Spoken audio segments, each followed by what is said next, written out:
मोहतरम नाज़रीन, अस्सलाम वालेकुम रहमतुल्लाहि व बरकातहू। मैं इस वक्त निज़ामाबाद की मारूफ शख्सियत जो माहिर तालीम भी है और मिली खिदमत का बहुत बड़ा रिकॉर्ड भी रखते हैं, जनाब मोहम्मद नसीरुद्दीन साहब। एक मसला निज़ामाबाद में कुछ दिनों से बहुत शिद्दत पकड़ता जा रहा है और वो मसले को लेकर मुसलमानों में तशवीश का माहौल बना हुआ है और वो मसला है फुलान के कब्रिस्तान का। वहाँ पर फुलान की कमेटी की जानिब से जो फलाई कमेटी है मस्जिद मदीना मस्जिद की, वो लोग वहाँ पर गोरखन के लिए रूम बनाना चाह रहे थे। उसको लेके एतराज हुआ, काम को रोका गया, जबकि सालों से बल्दिया ने परमिशन दिया था। तो यहाँ पर कुछ गोशों की जानिब से मोहम्मद नसीरुद्दीन साहब का नाम सामने आया है। तो मैंने मुनासिब समझा कि एक बार उनसे मिलूं, बात करूं, इसके हक़ाइक़ क्या जानने की कोशिश करूं और हक़ाइक़ को आपके सामने मिलाऊं कि भाई ये एक मामला जो है गुज़िश्ता कई सालों से, गुज़िश्ता 50 सालों से मामला चलता आया, जिसका तस्बिया हुआ और तस्बीह के ताल्लुक से मुताज़ात इत्तलात हमारे सामने है। तो बहुत सी बातों का खुलासा करना है, बहुत सी बातों को जो है सो खोल के सामने लाना है। तो मैंने मुनासिब समझा के ताल्लुक से जनाब नसीर साहब से बात की जाए। नसीर साहब, हम आपका आवाम टीवी की जानिब से इस्तकबाल करते हैं और आपसे रास्तों पर सवाल करूँगा कि ये तनाज़ा क्यों हुआ और ये सूरत हाल क्यों पैदा हो रही है बार बार। अस्सलाम वालेकुम। इसमें तनाज़े वाली जो बात है, ये सरे से कानूनी तौर पर उसूलन इसका कोई वजूद नहीं। अलबत्ता ये बात ज़रूर है कि हमारी जो ज़मीन पट्टे की थी उससे पहले वो इनाम की ज़मीन थी, लेकिन बाद में जब इनाम अबालिशन एक्ट पास हुआ, वो इनाम आप ये बोलिए, पट्टे की जो ज़मीन थी आपकी, जी, आप पट्टा था वो आपके पास, जी, तो पट्टा जो सो मशरूतुल खिदमत था या मदद माश था? मदद माशी से तो पट्टा हुआ, वरना नहीं। अच्छा, हाँ जी। अगर मशरूतुल खिदमत होती तो उस एक्ट के मुताबिक ये नहीं होता जी। तो अल्हम्दुलिल्लाह वो मदद माश थी, इसीलिए उसका पट्टा हुआ जी। और बाद में कुछ लोगों ने उस जमीन की, क्योंकि वो इत्तेफाक से अब एडजेसेंट थी कब्रिस्तान के, जबकि कब्रिस्तान का सर्वे नंबर बिल्कुल ही अलग 244 था, वो 3.5 एकड़ अब भी है, और हमारी जो जमीन थी वो 225 सर्वे नंबर उससे मुल्हका थी, अटैच थी। तो आमतौर पर एक, यानी कि जो कब्रिस्तान में जो तदफीन हो रही है, हाँ, वो जमीन अलग, वो अलग, और ये सर्वे नंबर अलग। जैसे मैंने अर्ज किया कि उसका सर्वे नंबर 244, 3.5 एकड़, कहानी में उसका रिकॉर्ड है पूरा, वक्त में उसका रिकॉर्ड है पूरा। और हमारी ये जो जमीन थी ये 2 एकड़ 33 गुंठे, बाद में वो 1 एकड़ 39 गुंठे बच गई थी सड़क वगैरह में जाने के बाद। तो अब 1 एकड़ 39 घंटे ये 225 सर्वे नंबर की ये जमीन हमारी थी। उसमें कुछ लोगों का एतराज हुआ कि ये जो जमीन है वो भी कब्रिस्तान है, इसके लिए उन्होंने कई सिविल सूट दायर किए। तो वो केसेस चले, जैसा एक केस चला डिस्ट्रिक्ट कोर्ट से लेके सुप्रीम कोर्ट तक, जिसमें 4 बातें तस्फिया हो गई कि जमीन मिल्कियत किसकी, कब्जा किसका, कभी ये कब्रिस्तान को वक्फ क्या, इसका कोई मुआवजा दिया गया क्या, ये सारी बातें अलग पलते हमारे फेवर में डिसाइड नहीं। हमारे तो सुनने में ये आया, मैं आपको जो रोक रहा हूँ, माजर चाहता हूँ, हमको तो ये सुनने में आया था कि आप लोगों ने केसों से तंग आकर जो सो कॉम्प्रोमाइज किया था जी, और कॉम्प्रोमाइज करने के बाद जो सो आपने जमीन तो मैं 1 मिनट अर्ज करूं कि ये केसेस जो थे सिविल केसेस, ये पहले तो मिल्कियत के केसेस हुए, फिर बाद में औकाफ बोर्ड की तरफ से भी केस हुआ। नहीं, मिल्कियत की बात करो। अच्छा, मिल्कियत का, उसमें भी वो वक्फ बोर्ड भी मिल्कियत का केस ही दायर करी थी कि उसकी मिल्कियत है, वो भी हार गए। और इस तरह से पट्टे के खिलाफ भी केस हुआ, यानी कि वो भी हारे, पूरे जीते केसेस, हर केस हम ही जीते। तो इतने सारे केसेस जाते हुए तो टोटल 2001 में फाइनली जजमेंट हो गया, आपके हक में आ गया, पूरे के पूरे केसेस खत्म हो गए। अच्छा। और उसमें ये बात साबित हो गई कि जमीन हमारी है, कभी कब्रिस्तान नहीं था, इसका कोई मुआवजा नहीं मिला, वगैरह वगैरह।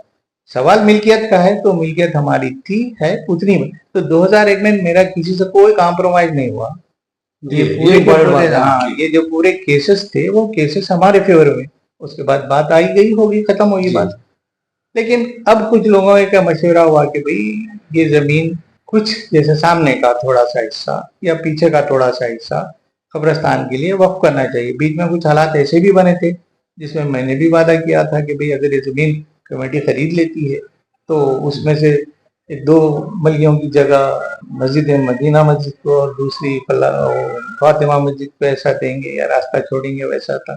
लेकिन वो हुआ नहीं, वो जमीन बहरहाल फाइनली अच्छा प्रपोजल था ना, मस्जिदों को भी जो सो तो आमदनी के जराए हो जाते थे, वो लोग माने नहीं, बल्कि कुछ आपने दिए या वो लोग नहीं माने वो लोग। अच्छा, ये तो प्रपोजल हमारा था। अच्छा। तो फाइनली क्या हुआ कि उसका जब तय हो गया बेचना, तो उसे फरोख्त कर दिए। और उसके बाद भी वो क्योंकि वादा था, जैसा मेरे से मस्जिद में भी बैठ के मैंने वादा किया था कि ये जमीन कब्रिस्तान के लिए वक्फ करूंगा, तो मैं अपनी अच्छा। बात पे कायम था।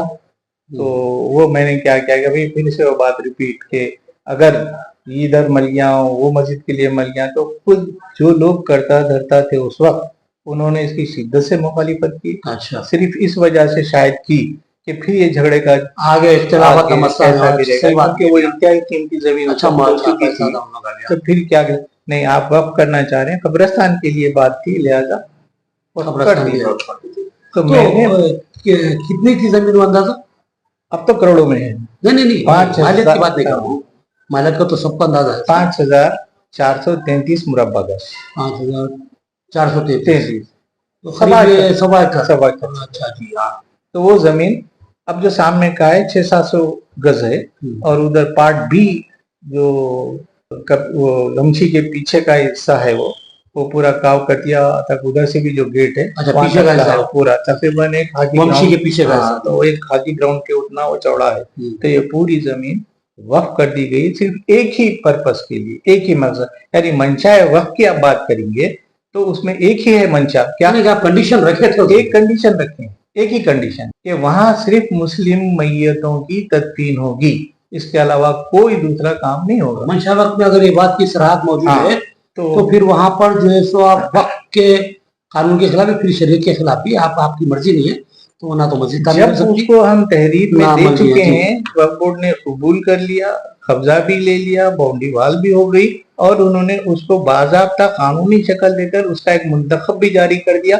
उस मुंतखब में ये बात साफ है कि ये एक ही मकसद के तहत वक्फ की गई है, जिसका मंशा वक्फ जिसे हम कहते हैं, मंशा वक्त। हाँ, कि वो सिर्फ मुस्लिम अफराद की, मुस्लिम कम्युनिटी के मैयतों की तदफीन होगी, दूसरा और कुछ नहीं। और ये बात को मैं एक बीच में जरूर कहूंगा कि कुछ लोगों ने वहां एक मस्जिद बना के साजिश की थी। तो वक्फ बोर्ड ने जब ये लोग इजाजत तलब की इन लोगों ने, तो वक्फ बोर्ड ने उसकी बात को रद्द कर दिया उनकी, और ये बात की इसी बुनियाद पर रद्द किया कि मंशा वक्फ के खिलाफ होगा, जो शरीयत के खिलाफ होगी। बात तो समझ में नहीं आई। खैर आपको मंशा वक्त के हिसाब से तो आपकी मर्जी के पर वहां तो मस्जिद तामीर नहीं हो सकती।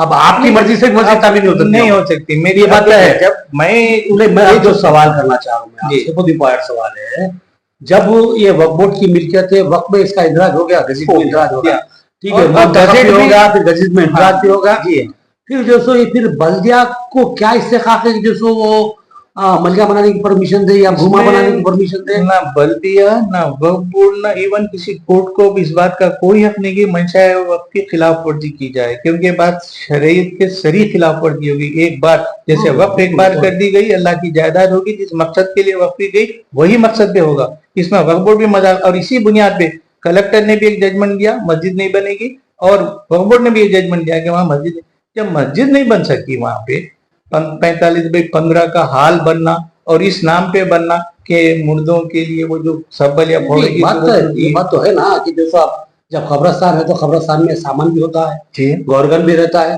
तो उनको रहने के लिए भी जगह चाहिए ना, रखने के लिए जी सामान रखने के लिए भी होना, फिर गौरगन को कहीं भी। अब इतना बड़ा कब्रिस्तान है, कौन सा कदीम कब्रिस्तान, एक कमरा है, वहां भी वैसे रखा जाता है।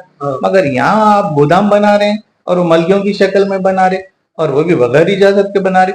आपको अगर लेना ही था तब वक्फ बोर्ड से इजाजत लेनी चाहिए थी। अब वक्फ बोर्ड देती नहीं देती अलग मसला था, लेकिन आप बजाय उसके मुगबे डाल दिए, पिलरा भी खड़ा कर दिए। तो ये जो रूम बनाने की कोशिश की जा रही है, रूम नहीं, फेस पे बिल्कुल रोड पर, यानी बाउंड्री के अंदर पूरे 3 मलियों का हिसाब है, उसमें 8 पिलर हैं, तो उसका क्या मतलब, 8 पिलर का एक कमरा बनता क्या?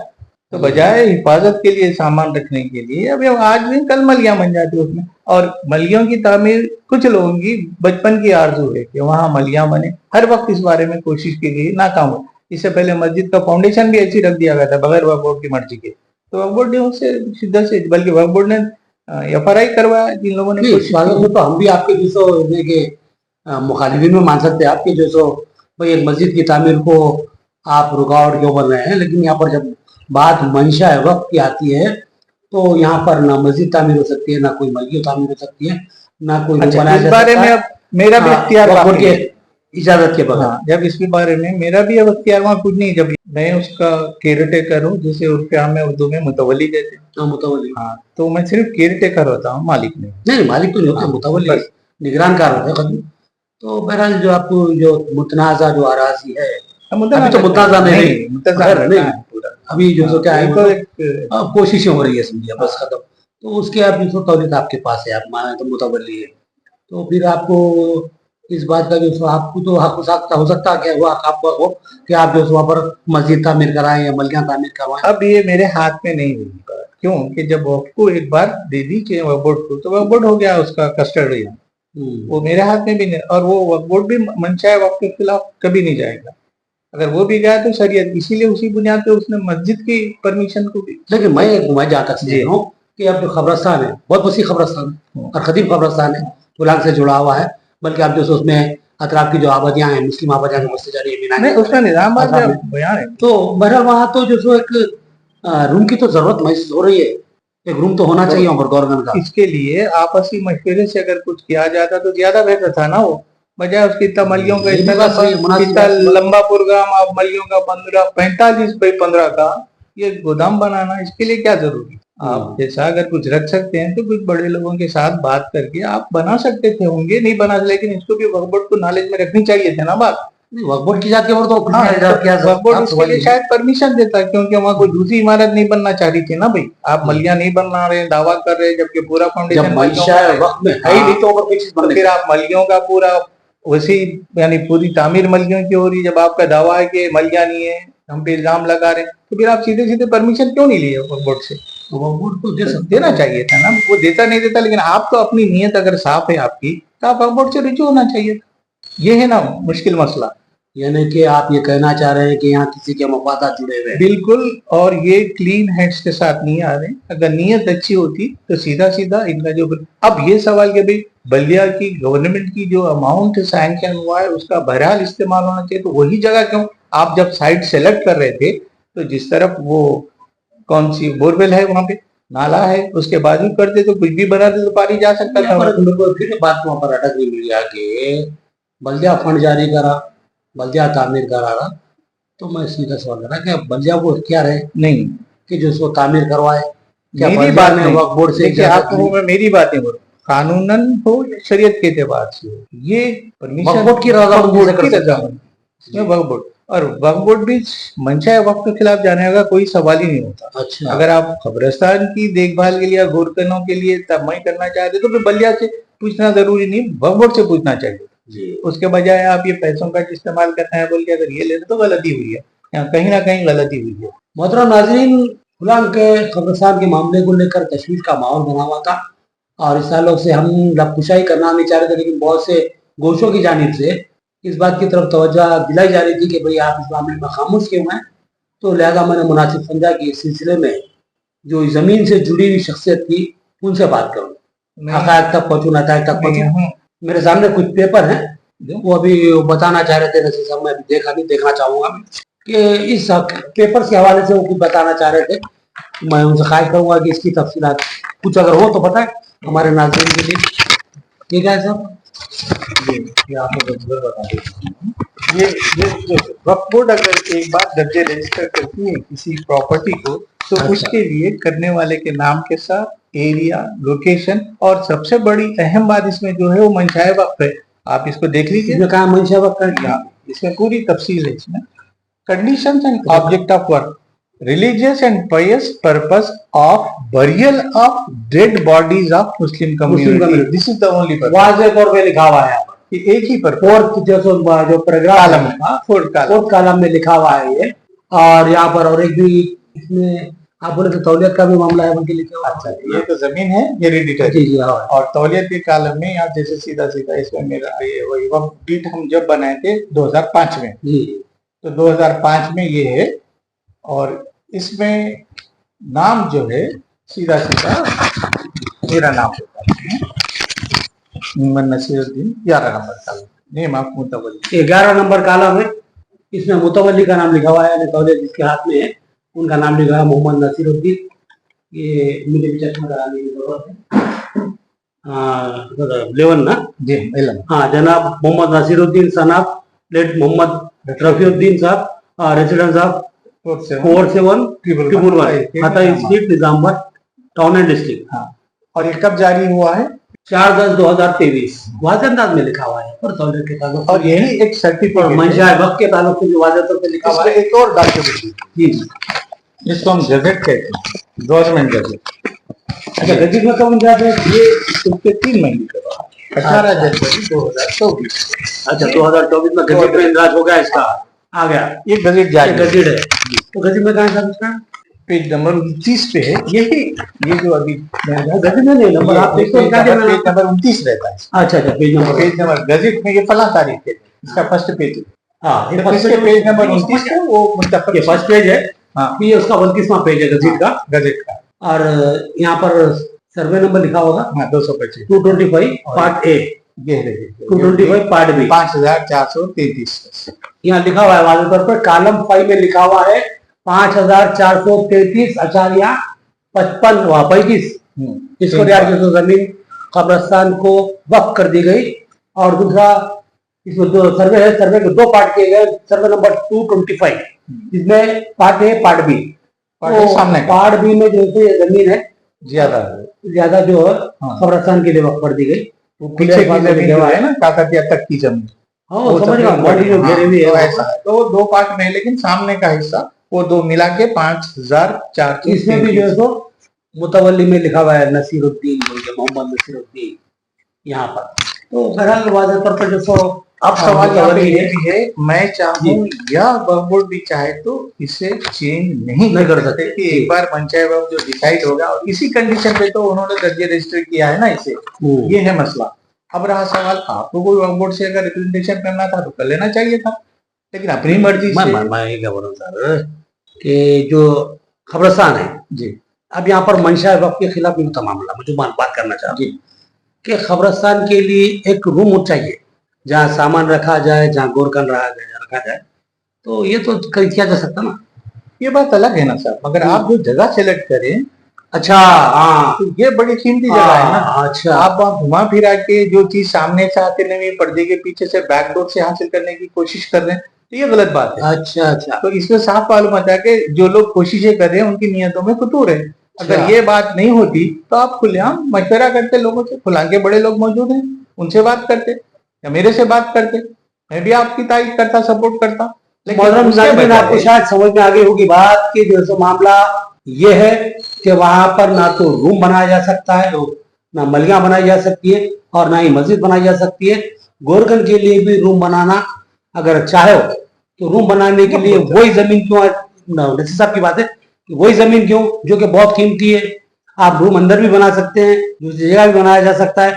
और रूम जब गवर्नमेंट के लिए चाहिए तो छोटी सी जो सो छोटा सा रूम भी काफी होता है। इतनी बड़ी जो सो जमीन को घेरने की क्या जरूरत है, 8 फीट डालने की क्या जरूरत है, 45 में 15 फीट। तो यहाँ पर जो सो नियतों पर शक किया जा रहा है। बहरहाल ये मामला चाहे जो भी हो, तौलियत और मुतवल्ली जो है हमारे नसीर साहब ही हैं और ये कह रहे हैं कि मैं भी चाहता हूँ वहां पर मलिया मस्जिद कुछ भी नहीं बना सकता हूँ, क्योंकि अब इख्तियार वक्फ बोर्ड के हाथ में भी नहीं रहा, मेरे हाथ में भी नहीं रहा। कानूनी पेचीदगी आ सकती है, कि वो बात बता रहे थे। तो बात ये खुल के सामने आई है कि मंशा वक्फ जो है बहुत मायने रखता है। और जब शुरू में इस ताल्लुक से बातचीत हो रही थी तो लोगों ने इस बात को कबूल नहीं किया कि ये जो 2 मलिया बनाकर मस्जिद मदीना को दिया जाए, मस्जिद फातिमा को दिया जाए। उस वक्त के जो सो बादशाह लोगों ने ये महसूस किया कि अगर वहां पर मलिया बनती हैं तो एक आगे चल के जो सो बहुत बड़े तनाजे का सबब बन सकता है, कितना बर्पा हो सकता है। लिहाजा मलियों को कैंसिल करो और पूरी जमीन जो कब्रिस्तान के लिए वक्फ कर दो। वो किया गया है, लोगों के जो मशवरे पे किया गया है। लेकिन चूंकि जो शख्स वक्फ जो सब करता है किसी भी प्रॉपर्टी को, उसका नाम मुतवल्ली की हैसियत से रखा जाता है, वो निगरानकार होता है। आज भी ये निगरानकार की हैसियत से मोहम्मद नसीरुद्दीन साहब बरकरार है। ये वो बात थी जो हमारे सामने आई है। बहुत से शकूक शुबात थे, हमारे भी ध्यान में बहुत से सवाल थे।